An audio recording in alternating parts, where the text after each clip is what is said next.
Good evening. My name is Andrea Pedraza. I'm the Assistant City Engineer for the City of Batavia. And tonight we're going to be talking about the Mahoney Creek Watershed-Based Plan. Last year, we had HR Green and RES prepare a conceptual plan for the 14 reaches of the Mahoney Creek mainline and tributary. And this year we have continued that plan with the watershed-based plan that will allow us potential for future 319 IEPA grants. And tonight we have Cecily Kuntz with RES, Steve Zimmerman with RES, sorry, they were AES before, and Logan Gilbertson with HR Green. So with that, I'm going to turn the presentation over to them. And at the end, we will open it up for any questions. Okay, thanks. Again, today we're going to present the first big sections of the Mahoney Creek Watershed-Based Plan. I'm going to give you an overview of what the watershed planning process is, as well as the characteristics assessments, or basically all of the existing conditions in the watershed. And then we'll talk about schedule and open it up for questions and discussion at the end. So what is a watershed? We'll start all the way at the beginning. A watershed is an area of land where all the water that hits that surface drains to a particular point. In this case, Mahoney Creek. Think of a bathtub and all the water is going to drain to the drain. Watersheds do not follow political boundaries, so this is not for the entire municipality of Batavia or anything like that. And groundwater is not linked to surface watershed boundaries. So what is watershed planning? It's a voluntary, community-supported approach to protecting and improving surface and groundwater quality, restoring natural areas, reducing flood damage, and providing recreational and educational opportunities for people. The type of plan that we are doing is a very specific one. We're doing a watershed-based plan through Illinois Environmental Protection Agency. And it is that type of plan is geared towards non-point source pollution, which is basically any pollution that does not come from a pipe or a discrete source. And so there are many diffuse sources, and think of water shedding off a parking lot or other off of curbs. And it's all addressed via the Clean Water Act, Section 319, also known as a 9-element watershed plan. And the whole point is to get funding to do projects. So I am going to cover basically what amounts to the first half of the watershed plan. We're doing a bit of a condensed meeting series here, but I'm going to try and cover basically the highlights of the watershed plan. Some of the things that you could find in the full plan document include information about the geology and soils, historic vegetation and land cover, the topography and geology of the watershed, demographics, existing and future land use, the natural areas and parks in the watershed, the green infrastructure network, all the streams and waterways and wetlands, and some groundwater information as well.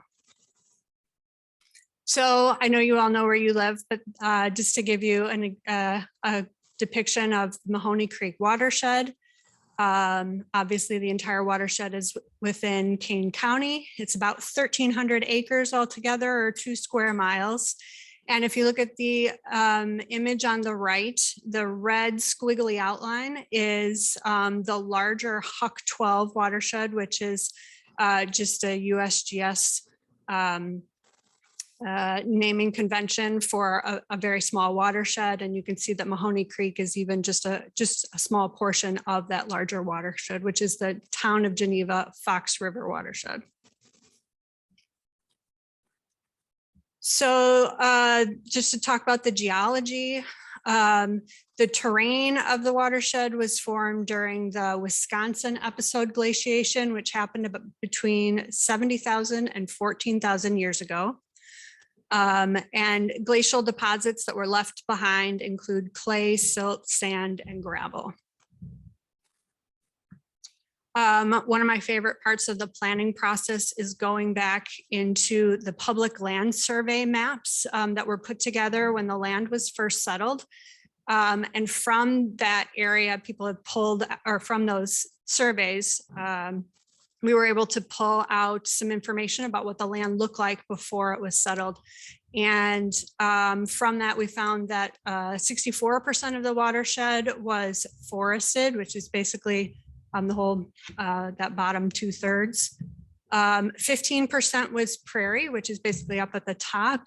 And 20% was labeled as cultural or settled areas. And those are areas where it was, in this case, it looks like it was predominantly already cultivated as agricultural land. So, and here are two maps of just moving forward a little more in time from the 1830s surveys. We can see that the first aerial imagery, which is from 1939, is on the left. And you can see that by that point, you can see just the outskirts of Batavia at the far bottom left of the city itself. And then the rest is all agricultural.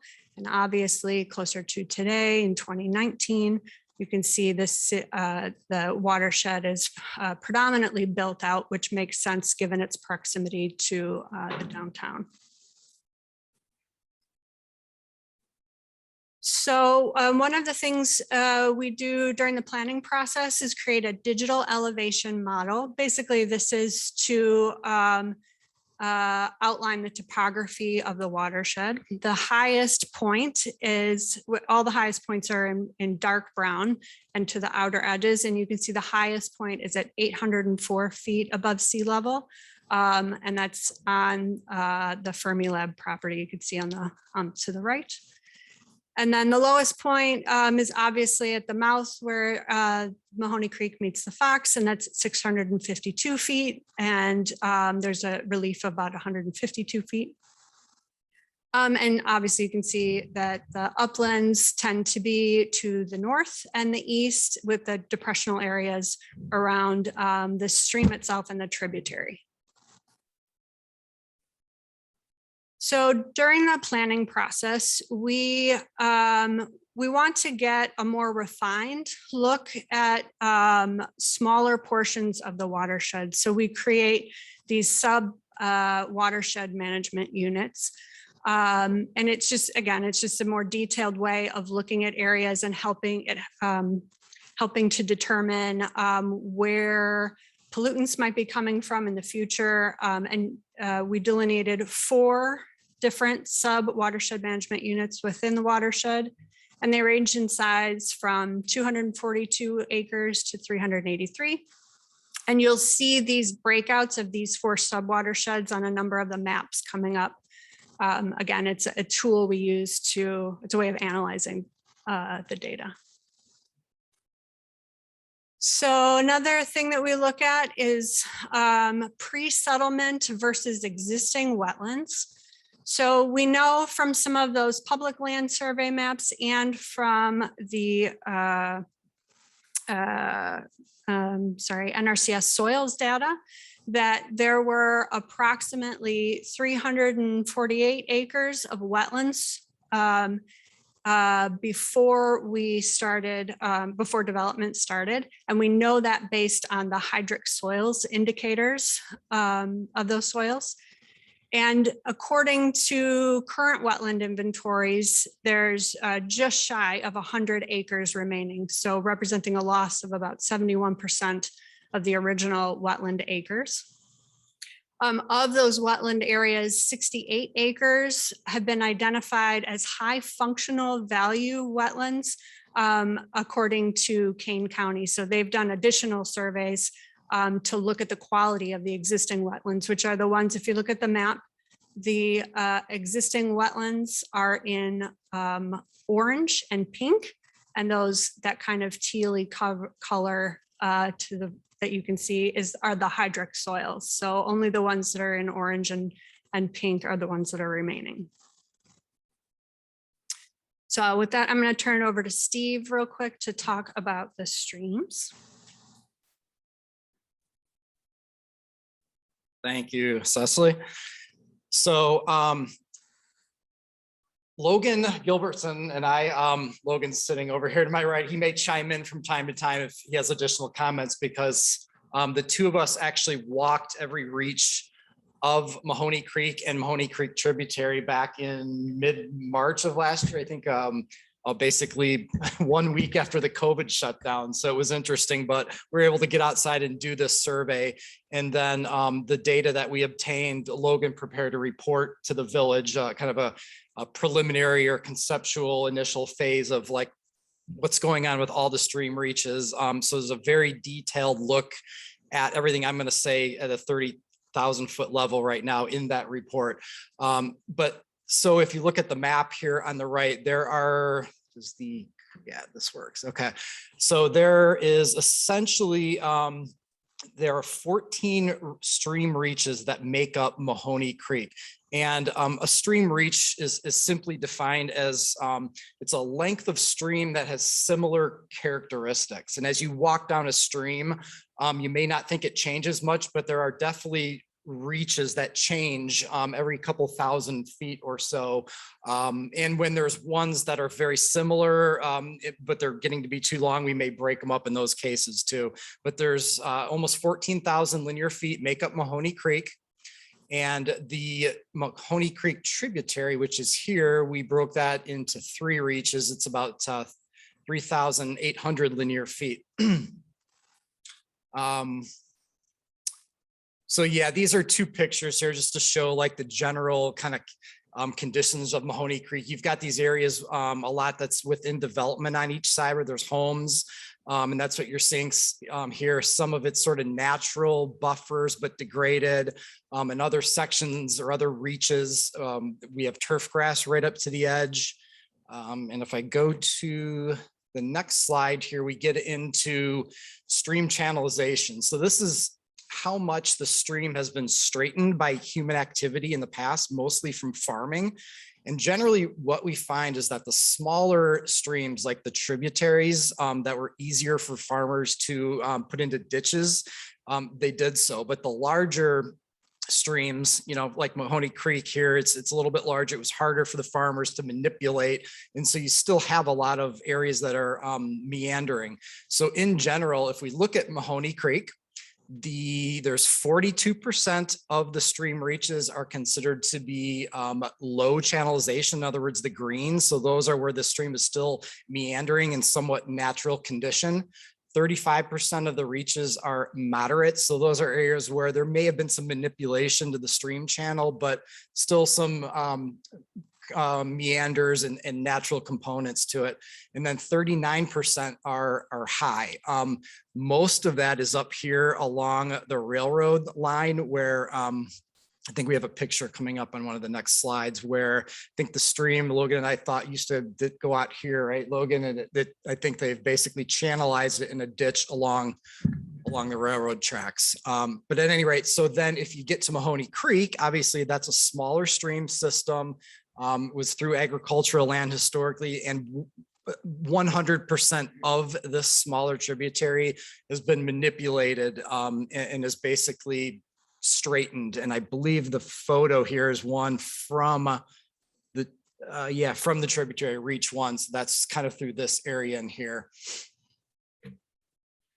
We also looked at stream bank erosion. And so again, we have the colors on the map. And Mahoney Creek, the main branch, 20% was low, meaning it wasn't a lot of erosion. And you can see there's a few areas, green here and here and here. Almost half of the streams, 48%, were moderately, had moderate amounts of erosion along the stream banks. And that's typical in a stream like this in an urban system. So a lot of these areas in yellow, that's the moderate. And then 32% of the stream reaches had high erosion. And it's kind of interesting to point out here, this one reach here, what you find in systems like this is that the most meandering natural channels, because of all of the additional stormwater input from development, tend to make those natural reaches the most eroded. So if you look back, this is a green for channelization, meaning it's the most natural. But because of that, it is exposed to higher amounts of erosion because of additional stormwater input.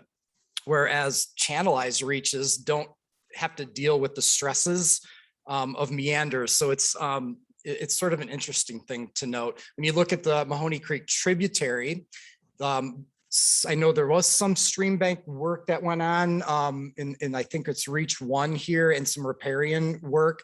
But generally, again, this was a lot of it was channelized, so you don't have a lot of that meandering that leads to erosion. So most of this, except for this first reach here, there's very little erosion. We also looked at the condition of the riparian areas. So in a nutshell, this is like the areas along the stream, the vegetation. What is the quality of it? From an ecological point of view is the way we sort of look at these. So there's a lot of red on this map, and that's not a surprise. So again, this was all farmland. So historically, the farmers would have farmed as close to the creek channels as possible, which would have removed a lot of the historic prairie and woodland and wetland vegetation. And then homes came in, and of course, in businesses and things like that, and sort of continued to built up to the edges of the stream. So in general, most of the riparian areas in the watershed are highly degraded. And that's just to be expected based on the history of the watershed and the streams. And this is a picture of, I believe, the reach along the railroad tracks. So the railroad tracks, I believe, are up here, and it's been ditched along there. There's utility easements, so this continues to get mowed, things like that. And the last slide I'm going to present on here is detention basins. So we look at these because in today's world, with all of our ordinances and things like that, probably for at least the past 20 years or so, detention basins are required when it related to development to capture stormwater runoff and release it slower to the streams. And in this watershed, we identified 15 basins. 8 of them were wet bottom basins, which is shown in the photo here. So that's where you have open water. And then there are 7 dry bottom basins, and essentially that's what you see here. These are typically mowed if they're dry enough, and they're, they can be used for various other things other than just stormwater runoff if they're dry enough. But we also look at these from an ecological condition and how do they improve habitat for wildlife? How do they improve water quality? So not just from a stormwater storage point of view, but beyond that. And what we find is only about 20% provide good ecological functions. And that would be maybe a basin like this where you have native plant buffer and emergent plants. And it's just better for wildlife in general and water quality purposes. 33% were average, so maybe, had some natural characteristics to them, but in a somewhat degraded condition. But 47% did provide little habitat, and that's mostly these dry bottom basins. But the upshot to this are these type of dry bottom basins are the easiest to retrofit with native plants for water quality and habitat purposes. And related to all those stream and basin things I just talked about, when we get, I think, to the second half of the watershed plan, we'll be presenting like the project recommendations that we have for a lot of these areas. And with that said, I'm going to bring in Logan. All right, thank you. So that's actually a pretty good transition, because this leads us into the purpose of those detention basins. And that's actually to take excess runoff that comes off of our paved surfaces as a result of development, hold that water for a while, and slowly release it into the streams to more mimic what land used to be like prior to paving it or doing development on it. But now we're talking really quick about floodplains. So Mahoney Creek itself, its main branch, is a FEMA regulatory floodplain. So that means that there are maps produced by the Federal Emergency Management Agency that show what the flood risk is along Mahoney Creek. So FEMA maps a 100-year floodplain. That means that this is the area that has a probability of flooding in any given year of 1%. So that means that this year there's a 1% chance of a 100-year flood happening, but that doesn't mean you have 100 years to the next flood. It could happen again next year. This is just a statistical way of showing what the flood risk is living next to a stream. Actually, earlier today, I checked FEMA's website, panned around really quick and counted approximately how many homes are actually impacted by this. There's a lot of properties that have the floodplain on their yard, but it appears that there's roughly only 4 structures that are within the floodplain along Mahoney Creek. So overall, that means that the risk to substantial loss during a flood, a 1% chance flood, is relatively low. However, there is high probability that many people's yards do flood as a result of Mahoney Creek's water level rising. Additionally, the Mahoney Creek tributary is not currently a mapped floodplain. This doesn't mean that there is no floodplain there. This simply means that FEMA has not yet completed a study on it. This could be mapped in the future. But as I said, this doesn't mean there's no risk there. There still is a chance of flooding in the Mahoney Creek tributary coming up out of its banks and flooding the yards, overtopping roads, and engaging with its floodplain. This is what streams do. But one thing that the city is actually undertaking currently is the design and construction of 2 wetland bottom basins at the headwaters of the Mahoney Creek tributary, right up here at the east end of Wintergreen and partially on the Fermilab property. So the purpose of these basins is actually to hold water at the headwaters and slowly let it into the tributary. These have been designed to actually reduce the peak runoff by approximately 50%.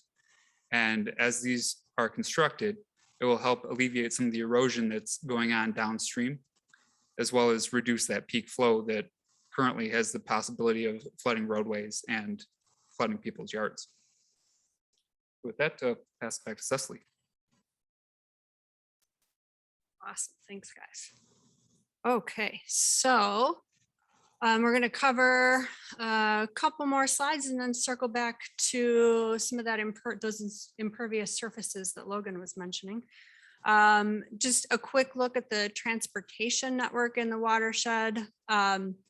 There's almost 17 miles of roads, 1.6 miles of railroads, and 3.3 miles of shared trails and bike paths total. And the great news is there's another additional 4 miles of trails that are planned in the future. And if you look at the map, it's these dotted hot pink ones that are the future planned trails. We also take a look at the jurisdictions in the watershed. As I mentioned up at the top, obviously the entire watershed falls within Kane County's boundaries.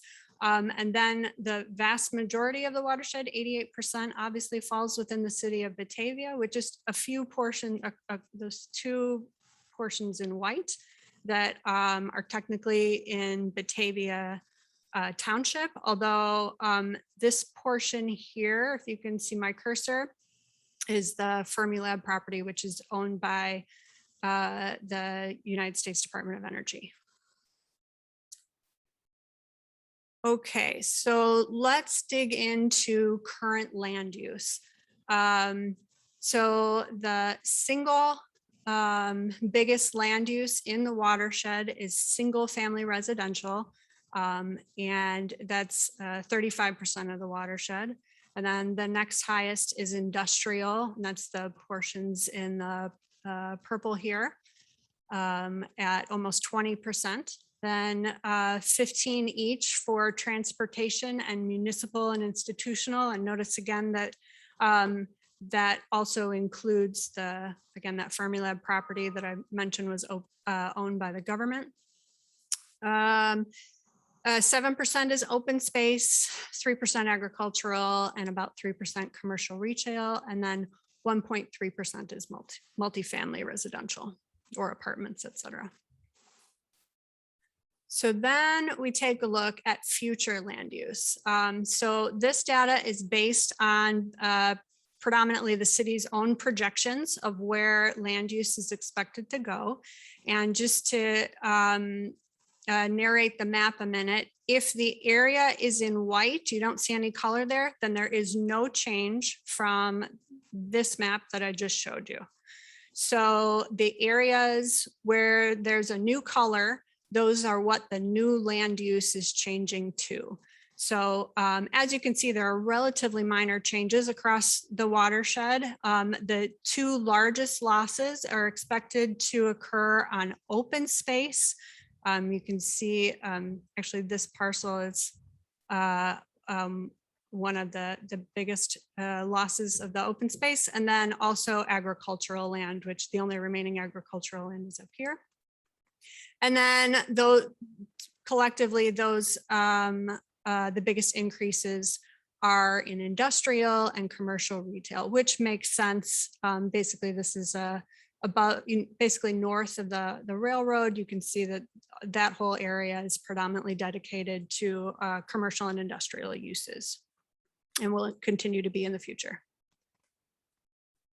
So to circle back on what Steve and Logan were talking about with impervious cover and impervious surfaces, one of the things we do during the planning process is use that land use data that we just took a look at and use that to see the extent of impervious cover in the watershed.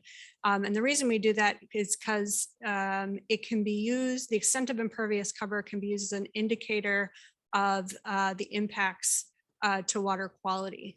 As impervious cover increases, typically the stream morphology degrades, pollutants and temperatures increase, and you see those flow and volume increases and habitat degrades. So we use these categories put out by the Center for Watershed Protection. And you see they've broken categories into three categories: sensitive, impacted, and non-supporting. A sensitive stream is one in which along the riparian corridors and within that subwatershed, there's less than 10% impervious cover.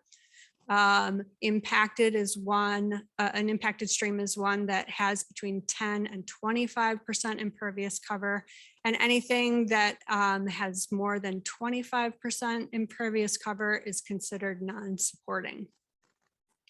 So, and you can see down at the bottom of the slide examples similar to what Steve was mentioning about what a sensitive stream is expected to look like, what an impacted stream might look like, and a non-supporting stream.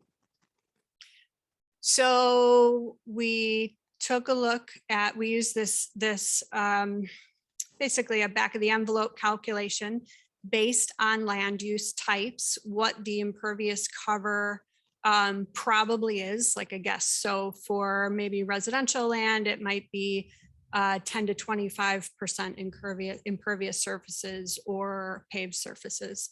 And then maybe for a municipal or industrial use, maybe it's more like 50%. So using that guess and current and future land use, the subwatersheds, you can see all of the subwatersheds fell in that 25% or more impervious cover. But we do a little bit more refined look at where the actual changes are occurring, the greatest changes. And based on that, we determine a vulnerability ranking. And unsurprisingly, subwatersheds 1 and 2 are the most vulnerable, with basically the headwaters being the most vulnerable to development in the future. And again, that's where we're expected to see the most change in the future. Now, it's not that we don't want to have that that development to occur. We absolutely do, and those areas should be developed in the future. But these are areas that as they're developed with the watershed plan in mind, we want to try and recommend using things like conservation design or low impact development so that we can basically protect the natural resources that remain on that land and build around them, if you will. So the another term for that is cluster or open space design. And it's basically a way of preserving those natural areas so they can provide the water quality benefits that they were meant to provide, but still allowing that growth and density in that development. So we also took a look at the parks and open space in the watershed. And there's actually quite a few. We've got three parks owned by the Batavia Park District, the H. Michael Wilde Park, Shannon Grove, and Woodland Hills. And you can see those outlined in the bright green. And then there's a couple that are put under other open space. So we, because the Fermilab property is unlikely to be developed in the future as in built out, and they're doing an amazing job of, the portion that falls within the watershed is a restored prairie, essentially, much of it. We're counting that as open space for the purposes of this planning process.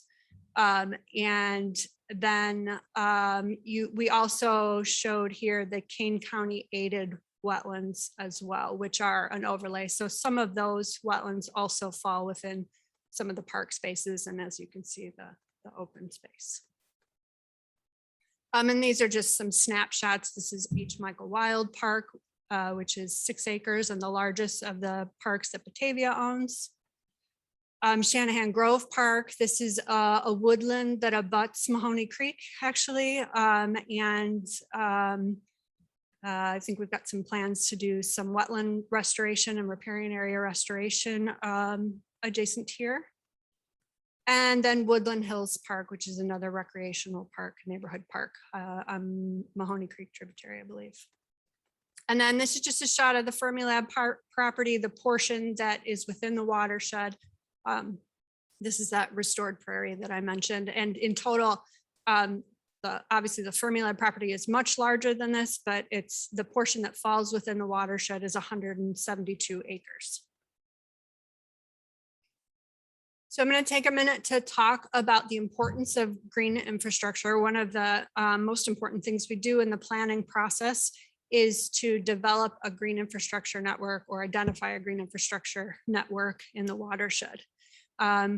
Green infrastructure, in the way we're referencing it in this plan, is a connected network of hubs and linking corridors that can serve open space for ecological function, clean water, benefits a range of species, and reduces flooding. And think of these, think of the hubs as all those parks that I just pointed out in the open space. And then the corridors typically are either the lengths of streams that run between those, or perhaps trails, the trail network in the watershed. So think if you were an animal and you were trying to get between, one park and another, what would be the natural features that you would, in theory, try and follow? So admittedly, this is a kind of a big GIS process that we do behind the scenes, but when we're developing a green infrastructure network, it is all based at the parcel level because that's the size at which land changes hands. So what we do is what we call a parcel-based open space inventory and analysis. And you can see these 3 maps. We don't need to go into big detail, but basically we determine for every parcel whether it's developed, open, or partially open. So developed, so think a little bit in terms of the impervious cover breakdown. It's not the same, but it's similar. Basically, if it's developed, it's fully built out and there's not a whole lot of green infrastructure benefit left.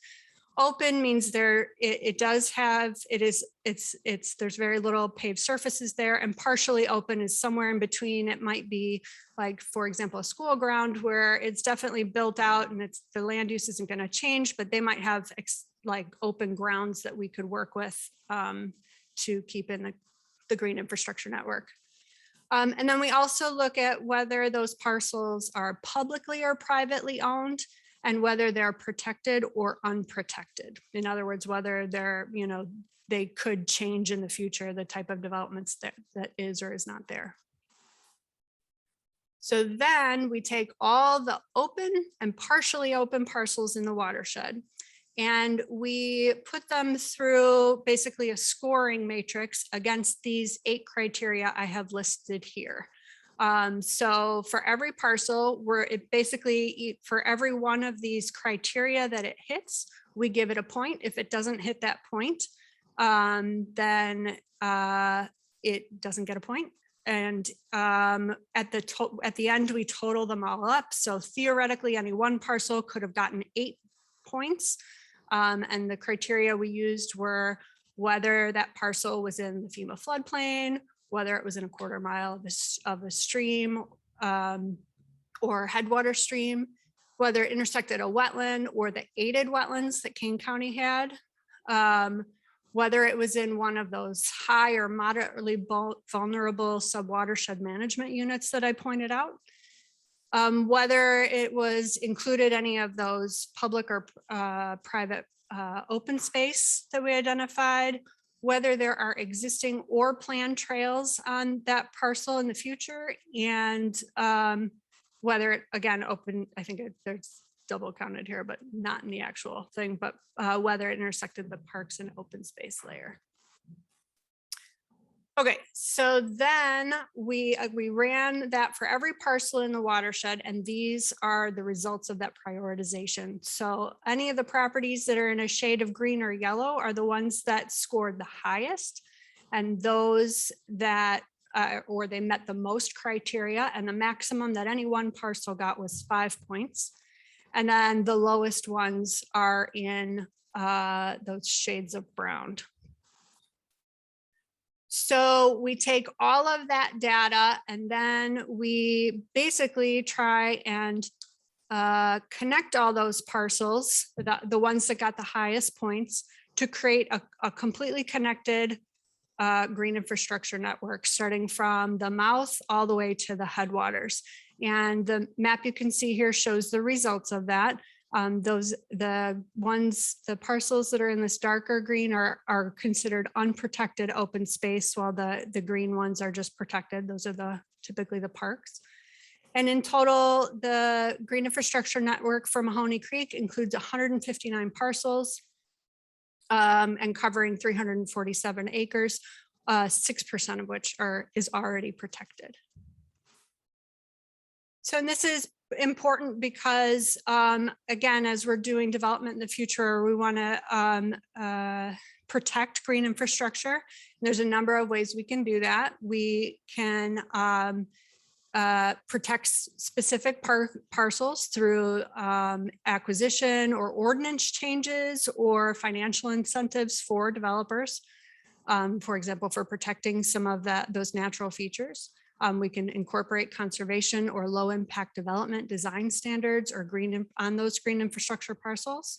We want to limit future subdivision of larger green infrastructure parcels, and where possible, we want to try and implement long-term management to protect some of those areas. Finally, we touch on groundwater in the watershed plan.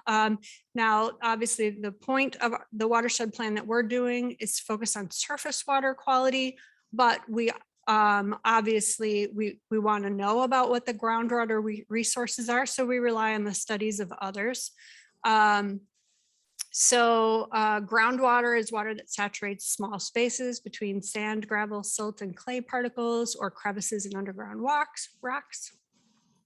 Groundwater is found in aquifers or underground formations that provide readily available quantities of waters to wells, springs, or streams. So just this map is just a This is all very complicated data, but basically this is a cross section of some of the counties. You can see Kane County here, the second from the left, and showing just depictions of how the shallow and deep aquifers are layered within that system. And then we have a little bit of data from a 2012 study conducted by Illinois State Water Survey that looked at aquifer drawdown.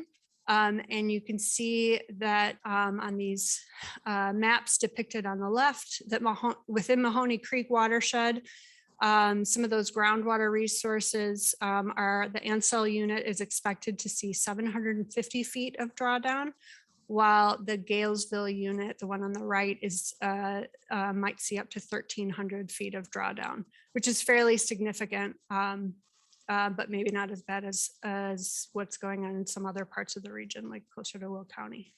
So, okay, so that kind of wraps up my portion of the talking at you guys today. So again, today we covered the characteristics assessment and basically background and existing conditions.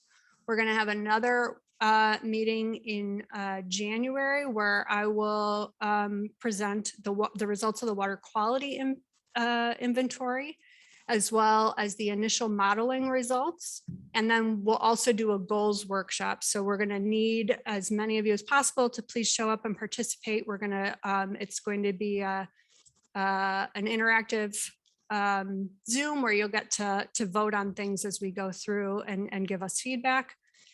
And then in March, we'll be back to talk about the critical areas, the action plan and implementation plan. So basically all the projects that we've identified and how you can use the plan to implement it once the project wraps up.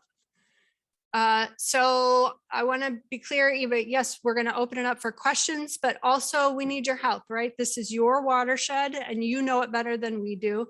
So we want your feedback. And, you know, if there's any information that you have in any of these categories that you want to offer us, please contact us and share that with us. So Andrea, I don't know how you want to address questions. Okay, I can't see it. I can. Yes, it's.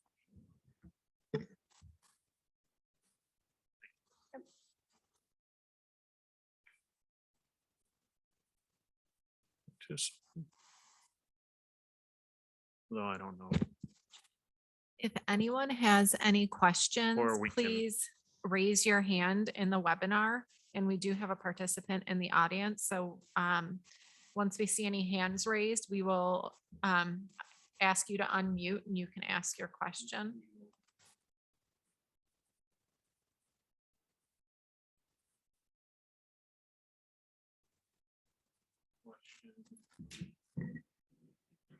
Question from Matt Weber. And Kevin Summers as well. Yes, can you hear me? Yes. Yes. Great. As homeowners, I back up to Mahoney Creek over by Pine Street and Hart Road, and it's a mess with stuff. As homeowners, should we try and clean things out, cut down trees, any preventative maintenance? The banks are starting to kind of erode. It's been about 1.5 feet in the past 2 years.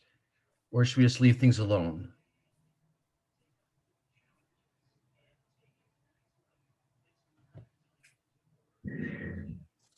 Hi, Matt. This is Logan Gilbertson here. Hi. So I do remember walking through those reaches, both upstream and downstream of Pine Street. Yes. The riparian area through there has a substantial amount of invasive understory brush. It's predominantly buckthorn and honeysuckle. Yes. So those are species that are definitely good to remove. But I would not recommend removing them if you don't know how to properly identify them, because then you might risk accidentally removing something that we would actually like to preserve. And I would also recommend against removing any of the major trees that are within the riparian area. But the honeysuckle and buckthorn, they're invasive to our area, and they're not serving any purpose other than creating so much shade on the ground that we're not able to get a good stand of ground cover.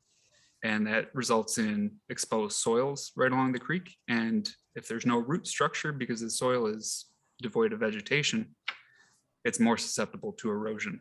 So removing that material is definitely a benefit to helping stabilize your stream banks.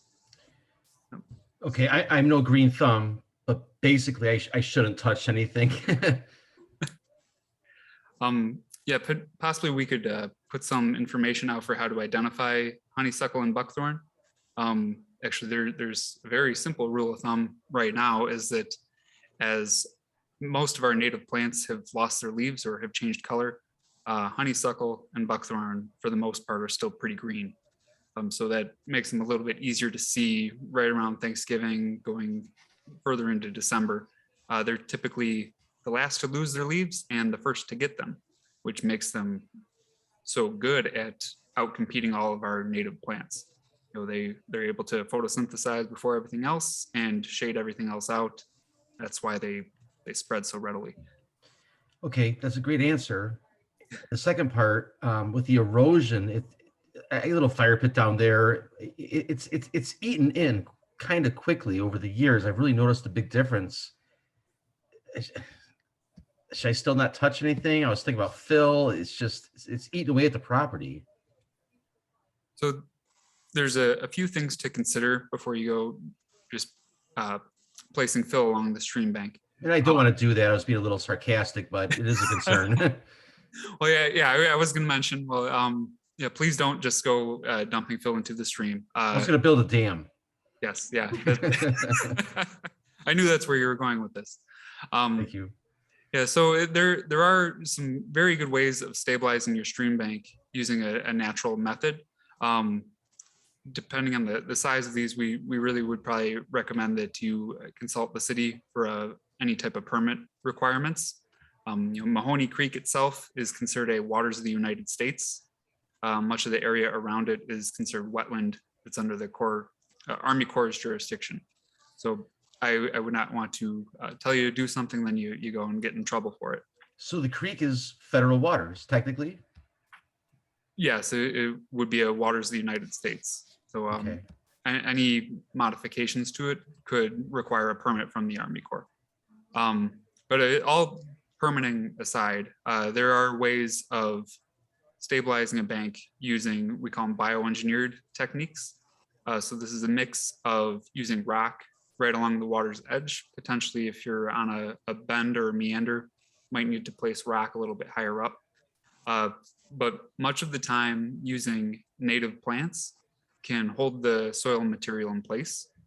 And also by removing those invasive plants, the honeysuckle and buckthorn that you had asked about, removing those, it will open up a little bit of daylight on the ground. You can get ground cover there, and much of our native prairie plants have a very deep root structure to them. That's why we keep talking about them. Those roots hold the soil in place, much like just a big net. They go down into the ground way further than any turf grass or most landscape plants that we're used to seeing. A lot of them go probably 6 feet in many cases. I know a couple of the grasses and forbs go down almost 12 feet. Where I'm getting at in this is that best thing to do would be likely some type of rock stabilization at the toe after permitting, of course, planting native plants above it, and then just not mowing or not maintaining turf grass right up to the water's edge, because the turf has shallow roots and it can't hold up to the erosive forces of the stream. And I wanted to add that, we're still very early in the planning process, but I mentioned that in March, we'll be going over our project recommendations, and I promise we will have recommendations very similar to what Logan is identifying appropriate for every reach in the watershed, and we will talk much more about those. And also, probably at that meeting at March, we'll have the executive summary out for you, and we have basically a spread in there that will help you identify some of those non-native plants that Logan was mentioning as well. So all the residents will have access to that. Okay, so very game plan. Don't do anything. Can't plant anything. Winter time's here. cut out some of the bad bushes and leave everything else alone. For the time being, yes, let's go with that route. Very good.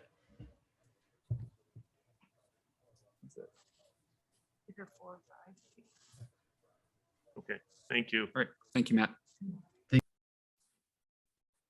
So we have Kevin Summers.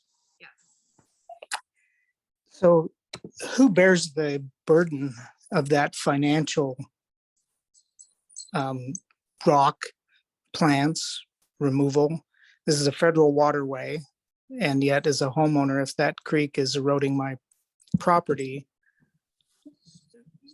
who bears the burden, the financial burden of that type of repair or prevention? My name is Gary Holm. I'm Director of Public Works, and that's been one of the ongoing questions that have been asked by the residents up and down Mahoney Creek.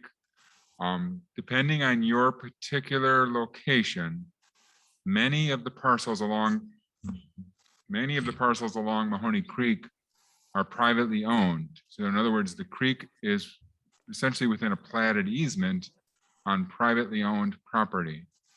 So that, again, that has been one of the questions, and that's where the city has kind of started this whole process was, what projects can the city endeavor on? And probably the answer to that question is we're gonna ultimately take on some larger regional projects. In the presentation, we showed several of the parks. Those would be good projects that the city would take on.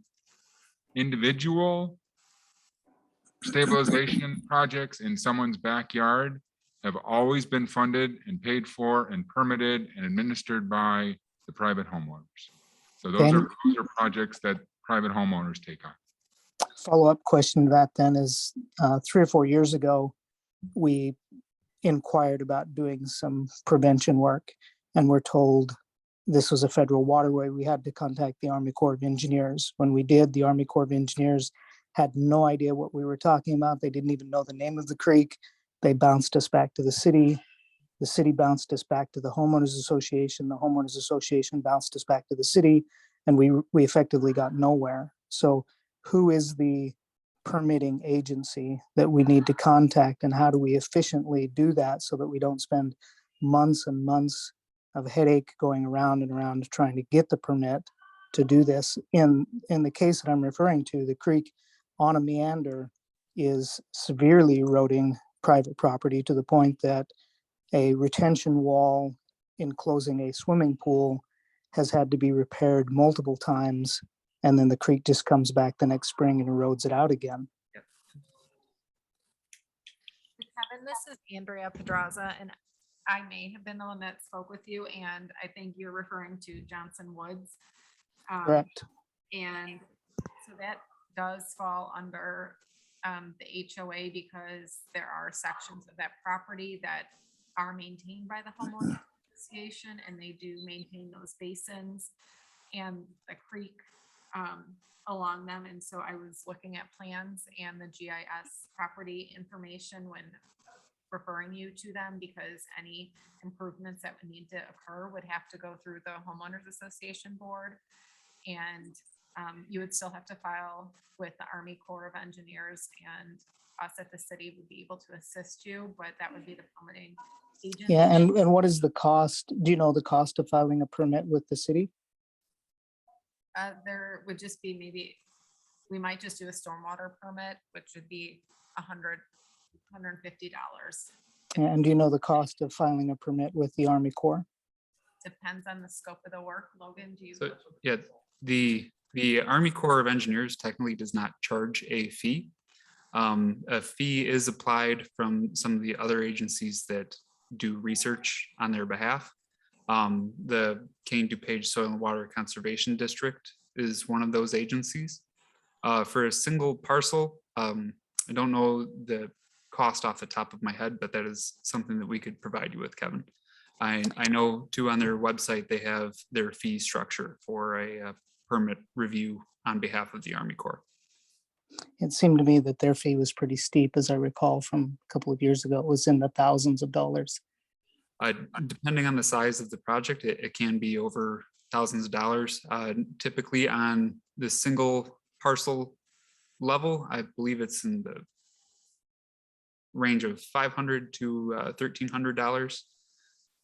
But It's a pretty significant hit to the homeowner, is what I'm saying, to manage a waterway that's federally owned.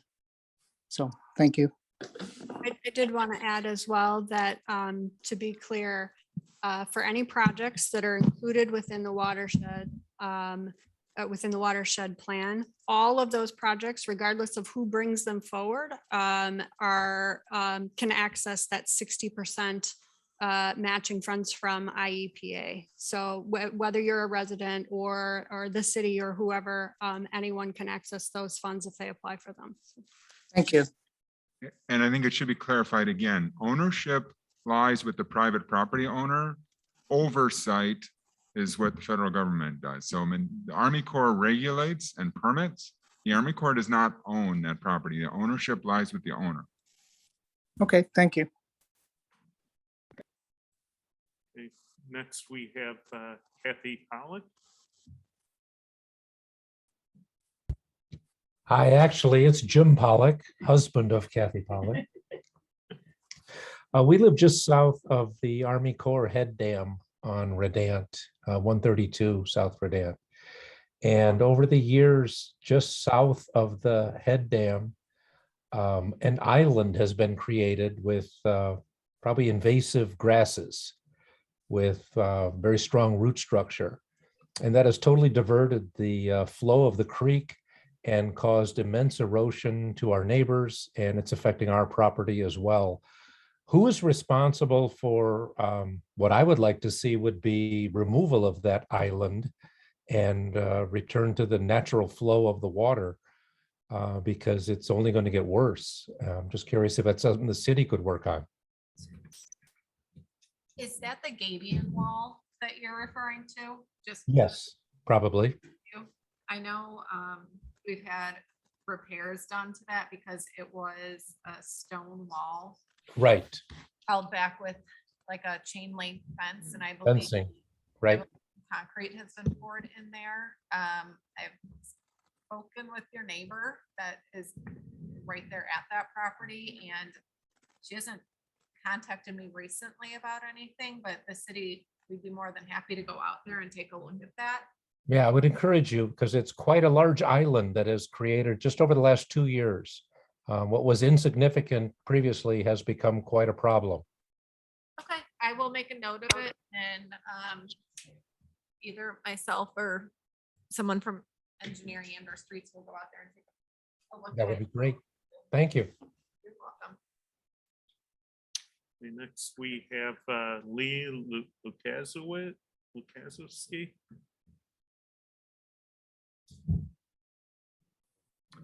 Yep, that's me, Lukaszowski. I want to say thank you. I believe I heard that there's going to be some work done up towards Fermilab to create more retention. And so I am one of the neighbors who is on Mahoney Creek, and we are just east of Wilde Park.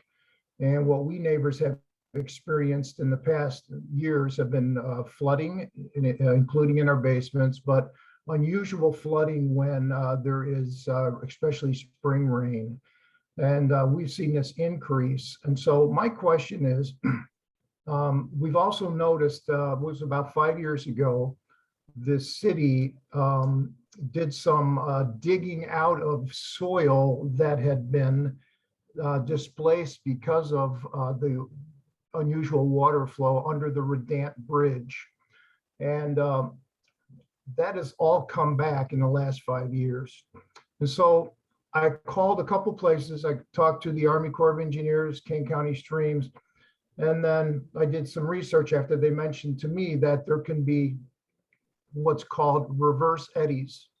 When water is not getting out quick enough, it tends to back up and starts a circular motion where it starts to erode the soil off the walls. And right now, if you go back to the Redant Bridge, you'll see that there is only 1 out of 3 hallways under the bridge.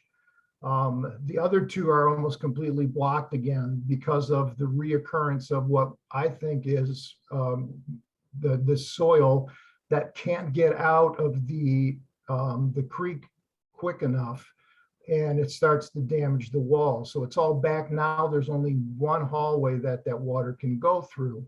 So my question was, there's been talk, and even the Army Corps of Engineers recommended that the Shanahan Dam be removed, which I think, to the gentleman before me, that might even guarantee that an island would not form again, possibly. But anyways, I wanted to find out where we might be with that, because what we see from Wilde Park down to Redant is that there's an increase in water flow, and it doesn't seem to be getting out quick enough, and that's increasing the flooding, which has been unusual. In fact, the year before, one of the natural levees in Wilde Park broke, and all the debris, like wood chips, mulch, came down into the neighbor's yard. And those are things that normally shouldn't happen when water flows, but because it was an overabundance. So that's my long question. Is there going to be a plan to remove the Shanahan Dam? Lee, I believe we've spoken about this before. This is Andrea, and in your subdivision, Windmill Cove, both the dam that was, or the Gabion wall that was spoken about before, and where you're at with that, I guess I will call it the Weir Wall over at Michael Wilde Park, is that in between those two areas was created, which is no longer allowed, on detention for your subdivisions. And so that would have to be studied and looked at to see what could be done. But with the increased detention, that we're going to hold back some of that water on the tributary branch in that area, that should hopefully help significantly when we're getting these flash rain events with high intensity and operation storm events. Gary, is there anything else you'd like to add? No, just that in the big picture, again, Michael Wilde Park is one of those regional projects that, is one of several. I think we've got a half dozen regional projects identified that the city ultimately, will put on our list. And I know that's very vague, but it's kind of purposely vague because we don't have identified funding at this point in time. There are potentially, federal funds available, but you have to get in line for those. So we are definitively doing the Mahoney Creek tributary detention at the upstream end by Kirk Road. That's going to help tremendously. The Mahoney Creek tributary, we're going to be able to cut the peak significantly for flash flooding events. But as far as timing to get to a large scale project within Michael Wilde Park, that's still unknown, although it's on the city's radar. And one of the reasons for this whole study is to be able to get these projects to a point where we can then be applying for funding.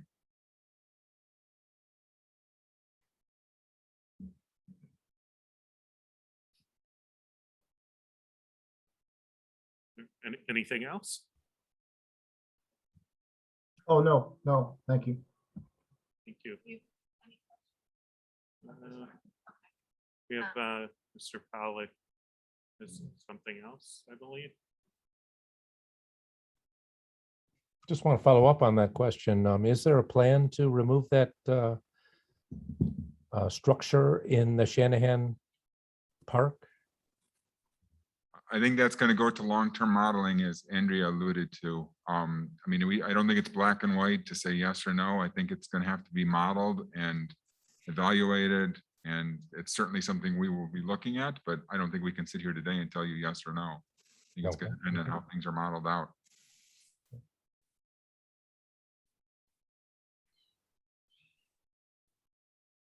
There's nobody else online. Has their hand raised? No. This webinar has been recorded for everyone to look at in the future, or for those of your neighbors that may have not been able to attend this evening. Once we get this to a format, I can link it to the web page. It'll be on that page, and The presentation will also be up there shortly after tonight's presentation, and any questions can be directed to myself, and I can get those on to the rest of the team. And my contact information was on the postcard that you guys all received in the e-blasts as well. So, any other comments? Okay, so I think with that, we're going to end the webinar for the evening, and thank you guys all for attending. And as Cecily said, the next meeting is going to be January 25th. I will be sending out a postcard shortly after the new year with that information on how to sign up. And we look forward to having you guys back then. Have a great night.